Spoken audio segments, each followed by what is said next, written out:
Hey guys, RV life can throw some curveballs, and having the right tools can save your trip. Today, I'm sharing my top 10 essential tools that every RVer needs to have to stay ready for anything. Plus, stick around for a huge channel update that's going to change the way we ramble together. Let's dive in.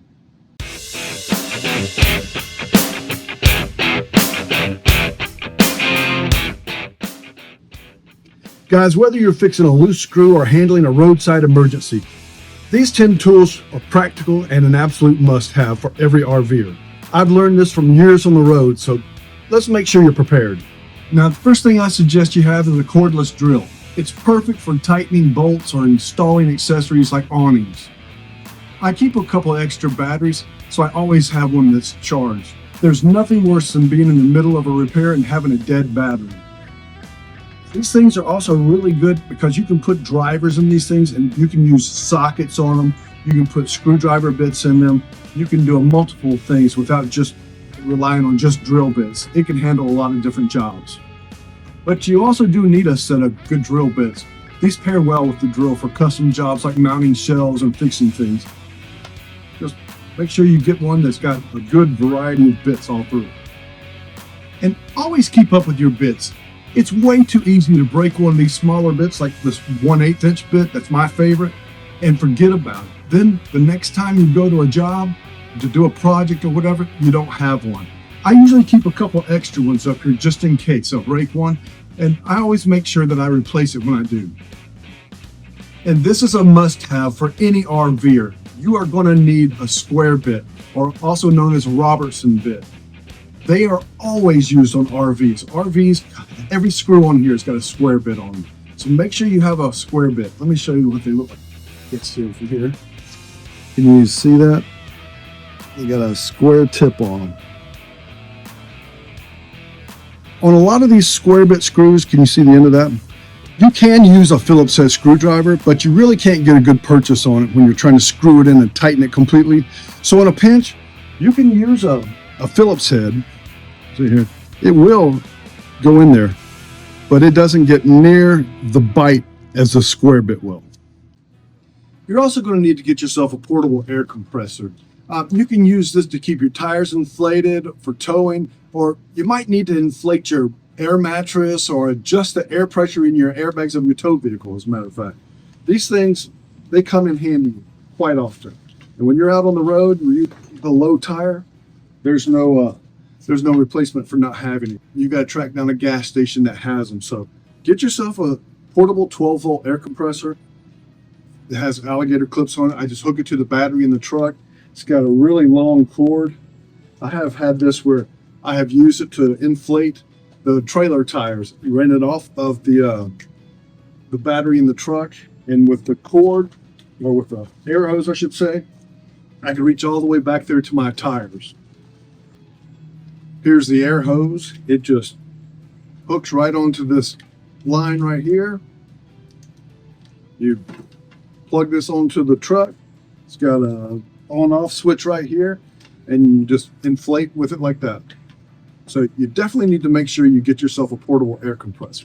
This is just for peace of mind, if nothing else. And to go with that air compressor, you need to get yourself a good tire pressure gauge. Check your tires to avoid blowouts or uneven wear. I like to check the tire pressure in the tires every time before we leave or go on a trip. A digital tire pressure gauge is easier to read, but I don't know, I'm old school and I just like these manual ones. And get yourself a multimeter for diagnosing electrical issues like a dead battery or faulty wiring. This is probably one of my favorite tools. It comes in so handy for troubleshooting electrical gremlins. You're also going to need to get yourself a good set of screwdrivers. You're going to need a flathead and a Phillips head. I have a couple different size Phillips heads because the screws are different sizes. And I also carry this multi-tool you can change out.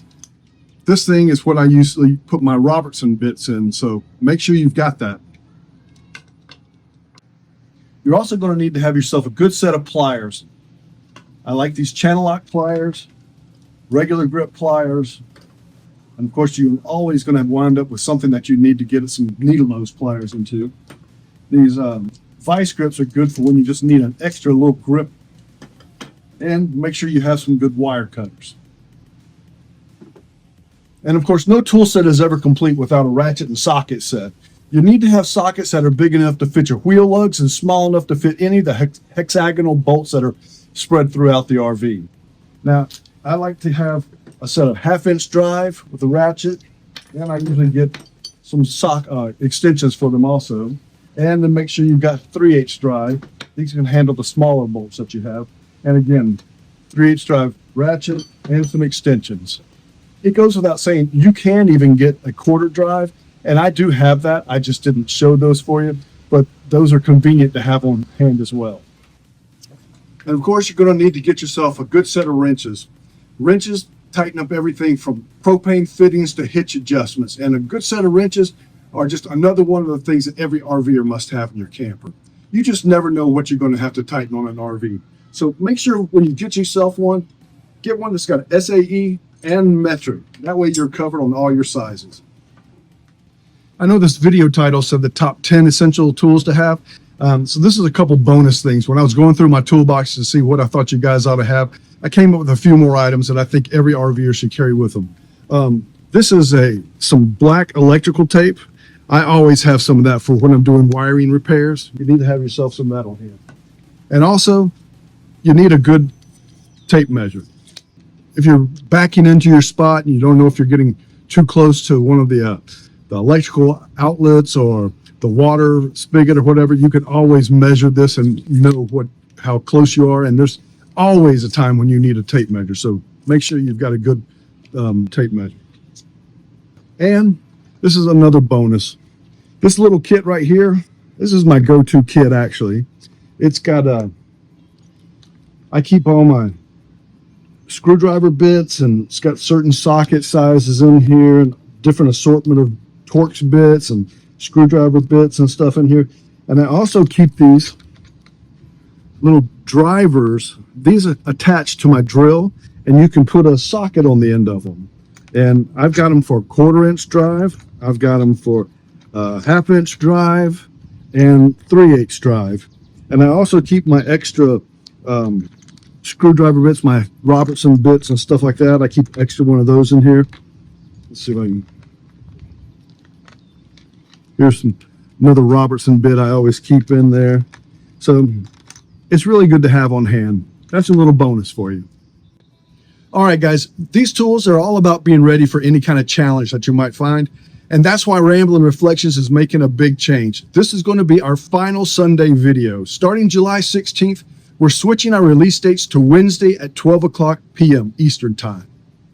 Why Wednesday, you might be asking? Because that's when you're preparing your rig and planning for trips. I want to share tips for you before you hit the road, not after you're already out there. So mark your calendars for July 16th and join me every Wednesday for more RV tips to keep you rolling. So hit that subscribe button and ring that bell so you don't miss our first Wednesday video. It's going to be packed with more RV essentials.